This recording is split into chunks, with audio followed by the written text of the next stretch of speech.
Hello बच्चों, आज की कहानी बहुत खूबसूरत है। तो पहले चैनल को सब्सक्राइब करें और वीडियो को लाइक करें। कहानी को बहुत मजे से देखिएगा। हाउसवाइफ। जयपुर के रहने वाले शर्मा जी के दो बेटे थे। बड़े बेटे का नाम था चेतन और उसकी पत्नी का नाम था वैशाली। छोटे बेटे का नाम था राघव और उसकी पत्नी का नाम था सुनिधि।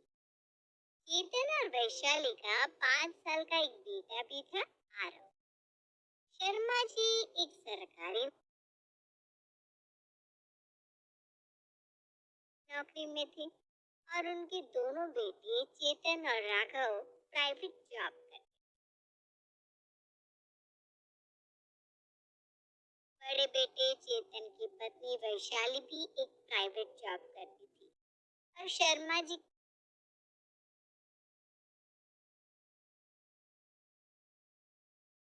पत्नी नंदिनी एक स्कूल में टीचर थी। कुल मिलाकर घर के सब लोग नौकरी किया करते थे सिवाय सुनिधि के। और सुनिधि ने पूरे घर को बहुत ही अच्छे से संभाल कर रखा था। लेकिन अफसोस की बात ये थी कि घर में नौकरी करने वाले किसी भी इंसान को सुनिधि के काम की कोई कदर नहीं थी। सुबह सुबह का वक्त था और शर्मा जी के घर में सब लोगों को ऑफिस जाने की जल्दी पड़ी हुई थी। चाची जल्दी करिए, मेरे स्कूल का टाइम हो गया है। आपने अभी तक मेरा टिफिन नहीं बनाया। सुनिधि, मैंने तुम्हें बता दिया था ना कि आज टिफिन में मैं पालक की सब्जी लेकर जाऊंगा। अरे देखो, ये छोले और राजमा मेरे लिए मत रखा करो। लेकिन दादाजी, मुझे तो छोले और राजमा बहुत पसंद है।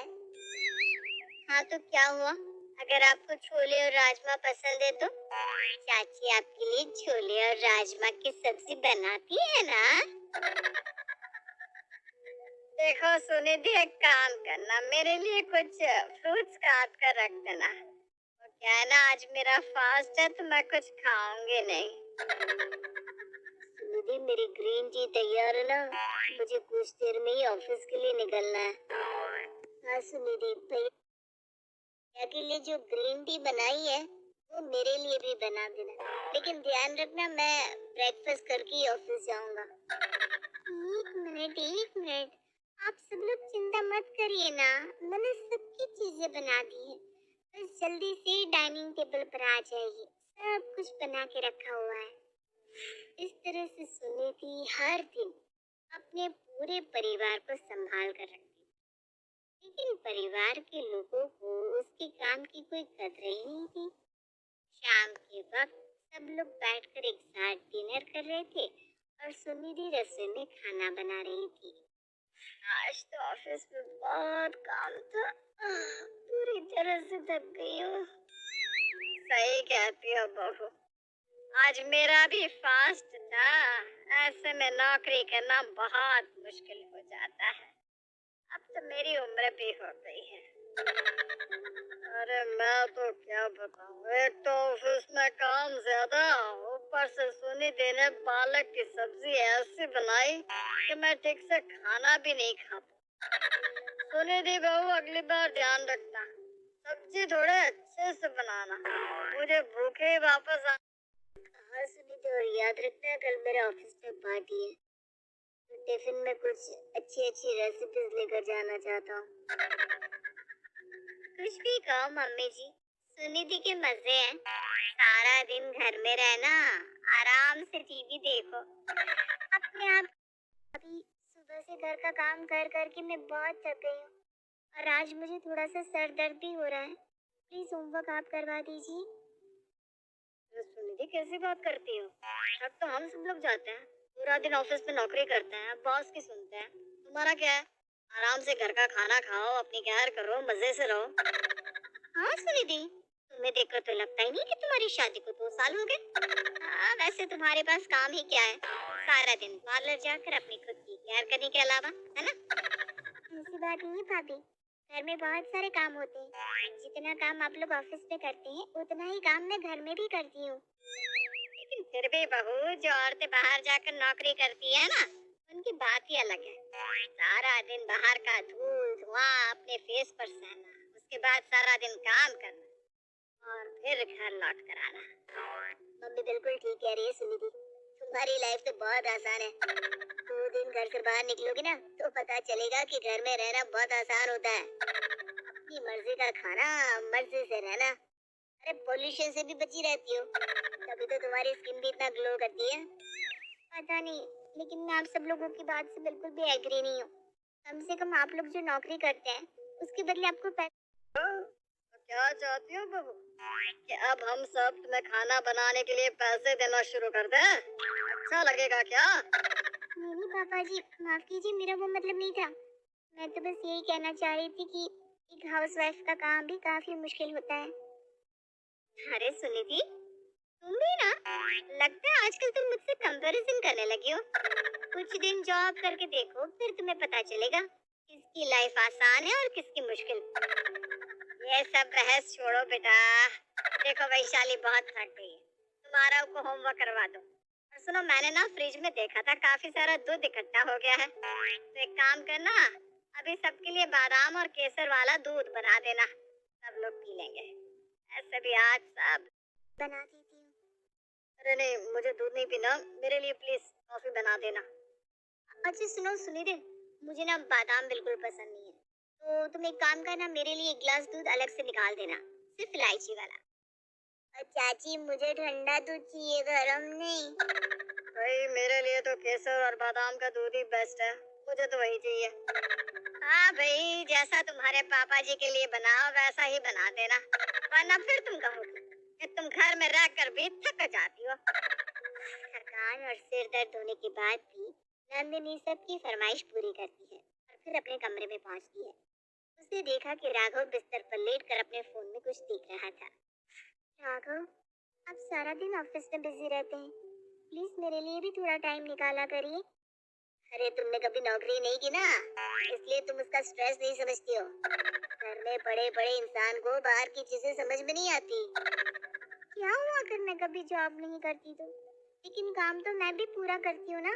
अरे नंदिनी, क्या है यार, घर के लोग तुम्हें कुछ काम करने के लिए कह देते हैं तो तुम सर दर्द का बहाना तो मत बनाया करो। देखो सब लोग बहुत मेहनत करके पैसे कमाते हैं, तुम्हारी तरह घर में नहीं बैठे रहते। ये आप कैसी बात कर रहे हैं राघव?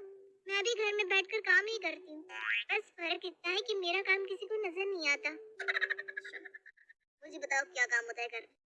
सब लोगों का खाना बनाकर सुबह दे देती हो, उसके बाद पूरा दिन फ्री, और फिर जाकर शाम को खाना बनाना होता है, राइट? लेकिन घर में बहुत सारे छोटे छोटे काम होते हैं राघव जो नजर नहीं आते, लेकिन करने पड़ते हैं, और पूरा दिन कैसे निकल जाता है मुझे पता भी नहीं चलता। कमाल नंदिनी, तुम तो ऐसी बातें कर रही हो जैसे तुम किसी बहुत बड़ी कॉर्पोरेट कंपनी में जॉब करती हो। जिस दिन करने लगोगी ना, उस दिन तुम्हें पता चलेगा कि काम किसे कहते हैं। उसके ससुराल वालों को झेलनी पड़ी मुश्किलें, लेकिन क्या वो कभी उसके हाउसवाइफ होने की कीमत को समझ पाएंगी? क्या नंदिनी कभी उन्हें ये बात समझा पाएगी कि एक हाउसवाइफ का काम भी किसी नौकरी से कम नहीं होता? कहानी के पहले भाग में आपने देखा कि शर्मा जी के परिवार में उनकी छोटी बहू सुनिधि के अलावा बाकी सब लोग नौकरी करते हैं, और सुनिधि पूरे घर को बहुत अच्छे से संभालती है। लेकिन कोई भी सुनिधि की हाउसवाइफ के काम की कदर नहीं करता। यहाँ तक कि सुनिधि का पति राघव भी उसे कहता है कि वो सारा दिन घर में आराम ही तो करती है। आइए देखते हैं कि आगे क्या हुआ सुनिधि की लाइफ में, कहानी के इस दूसरे भाग में। राघव की बातों से सुनिधि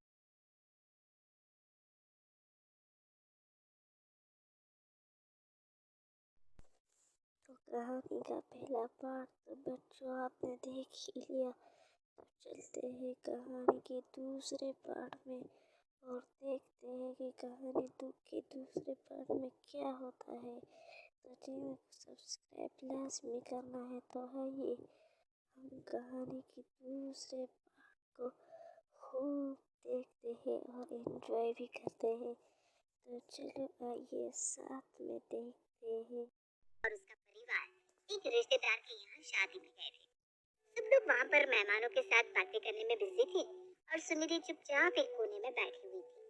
लेकिन तभी अचानक सुनिधि ने अपनी जेठानी वैशाली को किसी से बात करते सुना।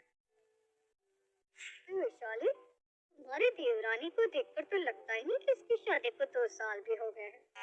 आज भी ऐसा लगता है जैसे कॉलेज में पढ़ती है। उसने अपनी सास नंदिनी को एक रिश्तेदार के साथ बात करते हुए सुना। अरे नंदिनी जी, आप इस उम्र में तो नौकरी छोड़ दीजिए। अब तो 2 बहुएं घर में हैं। आपको पैसे कमाने की क्या जरूरत? अरे क्या करूंगी घर में रहकर, एक बार रिटायरमेंट होते ही घर के काम में लगना पड़ेगा। ना बाबा ना, मुझे नहीं चाहिए ऐसी जिंदगी। आप अपनी बहू की हेल्प कर सकती हैं। अरे नहीं रे, मैंने इतनी पढ़ाई लिखाई घर के काम और बहू की हेल्प करने के लिए थोड़ी ना की। ये तो कुछ तो करेगी ना, नौकरी करने लायक होती तो 4 पैसे तो कमा कर लाती। मैं तो अपनी नौकरी कभी नहीं छोड़ने वाली। की आवाज सुनाई जो अपनी बराबर की उम्र के रिश्तेदार के साथ बातें कर रहा था। क्या बात है राजू भाई, आपकी तो मौज है। अच्छा अच्छा खाना खाने को मिलता होगा। आपकी बहन तो हाउसवाइफ है ना? मेरी पत्नी को देखो, जॉब करती है, इस चक्कर में ढंग से खाना बनाकर नहीं देती। अरे यार, लेकिन हाउसवाइफ को देखा है तुमने कभी? ऐसा बहन जी बन के रहती है। उनकी कपड़ों को अपने आप को इतना मेंटेन करके रखा है कि क्या बताऊं। लेकिन मैं तो हाउसवाइफ ही ना। और उसने अपने जेठ जी चेतन को अपने एक दोस्त से बातें करते सुना। यार चेतन, कुछ भी कहे, ऑफिस में मजा आ जाता है जब टिफिन में तू रोज रोज नया नया खाना लेकर आता है ना। है ना ही क्या? तुमने घर में कोई कुक लगाई है क्या? कुक तो नहीं लगाई, लेकिन ये समझ ले कि घर में एक अच्छी खासी नौकरानी मिल गई है। मैं मतलब मेरे छोटे भाई की वाइफ है ना, हाउस वाइफ है यार। तू तो जानता है ना, हाउस वाइफ को खाना बनाने के अलावा आता क्या है? दिमाग तो इन लोगों में होता नहीं। सारा दिमाग किचन में झोंक देती है। की बातें सुन सुनकर अब सुनिधि को रोने का दिल कर रहा था। उसे लग रहा था कि वो उस घर के लोगों के लिए काम करती है जिनकी नजर में उसके काम की कोई कदर ही नहीं। और ये सारी बातें सुनकर सुनिधि उस शादी से बाहर निकलने के लिए निकली। लेकिन तभी उसने अपने ससुर जी को अपने पापा से बात करते हुए सुना, जो इस शादी में आए हुए थे। सुनिधि जी, मेरी बेटी सुनिधि आप लोगों का ठीक से ख्याल तो रखती है ना? हाँ, ख्याल तो रख लेती है। ठीक से काम करना नहीं आता आपकी बेटी। शादी से पहले थोड़ी जिम्मेदारी देनी चाहिए थी। क्या हुआ भाई साहब, कोई गलती हो गई है क्या? गलती की बात नहीं है, लेकिन बहुत जल्दी थक जाती है। घर का काम भी ठीक से नहीं कर पाती। बस एक बात कहूँ भाई साहब, आपको ना अपनी बेटी को थोड़ा और एजुकेशन देना चाहिए। अब नौकरी करती, 4 पैसे कमा कर लाती, तो घर में हेल्प हो जाती। सुन सुनकर सुनिधि इतना परेशान हो गई कि वो बिना किसी को कुछ बताए अपनी एक सहेली के घर चली गई और उसने अपना मोबाइल भी स्विच ऑफ कर लिया। घर के सब लोग अब घर लौट आए थे। उनके मोबाइल पर एक मैसेज किया। राघव, मैं अपनी एक सहेली के घर पर आई हुई हूँ और 7 दिन के बाद घर लौट कर आऊंगी। प्लीज आप मुझे ढूंढने की कोशिश मत करना। देखिए ना मम्मी, सुनिधि ने किस तरह का मैसेज किया है। अरे ये क्या तरीका है, बिना बताए सहेली के घर चली गई। तो संदीप जी से बात करनी चाहिए। उनकी बेटी इस तरह मनमानी नहीं चला सकती। अरे रहने दीजिए ना पापा जी, अकल ठिकाने आएगी ना तो वापस लौट आएगी। वैसे भी वो घर में करती क्या थी। लेकिन अगले दिन जब सब लोगों को ऑफिस जाना था तो घर में जैसे भूकंप आ गया था। ना किसी के सामने नाश्ता था और ना ही किसी के हाथों में खाने का टिफिन। सब लोग बुरी तरह से परेशान हो गए थे। शाम के वक्त जब सब लोग ऑफिस से लौट कर आए तो पूरा घर इस कदर बिखरा हुआ था कि पैर रखने की जगह नहीं। जैसे तैसे 4 दिन बीत गए और सब लोगों को इस बात का एहसास होने लगा कि सुनिधि का उस घर में होना कितना जरूरी था। वैसे एक बात तो है, सुनिधि के जाने के बाद ना तो ठीक से खाना मिलता है और ना ही टाइम पर चाय। चाची होती थी तो रोज मेरा होमवर्क करवाती थी। जानती है मम्मा, पिछले टेस्ट में मेरे 0 आया है, 0। और टीचर से रोज डांट पड़ती है जो अलग। मैं तो अपने ग्रीन टी के लिए तरस गया हूँ। सुनिधि को अच्छे से मालूम था कि मुझे किस तरह की ग्रीन टी होती है। सब लोग पलट कर देखते हैं तो सामने सुनिधि खड़ी थी। अच्छा हुआ सुनिधि, तुम लौट कर आ गई। हम लोग ना बहुत परेशान हो गए थे। हाँ बहू, अब जल्दी से मेरे लिए कुछ अच्छा सा खाना बना दो, मुझे ऑफिस जाना है। लेकिन आप लोग तो कहते थे कि मैं घर में कुछ करती ही नहीं, सारा दिन बस टीवी देखती रहती हूँ, पार्लर जाती हूँ। आप लोगों को तो फ्री की कुक मिल गई है। और राघव, आपने क्या कहा था? ऑफिस जाने वाली लड़कियों की तो बात ही कुछ और होती है। सुनीति की बातें सुनकर सब लोगों को इस बात का एहसास होता है कि उन्होंने उसके साथ कितना गलत किया था। वो सुनीति से माफी मांगने लगते हैं। मैं मानती हूँ, जो औरतें घर से बाहर जाकर काम करती हैं उनकी जिंदगी बहुत मुश्किल होती है, लेकिन हम घर में रहने वाली हाउसवाइफ भी कम काम नहीं करती। और सबसे बड़ी प्रॉब्लम तो ये है कि 12 घंटे काम करने के बाद भी, संडे के दिन छुट्टी ना मिलने के बाद भी हमें कोई सैलरी नहीं मिलती। तो ये कहानी थी बच्चों। कहानी आपको अच्छी लगी होगी।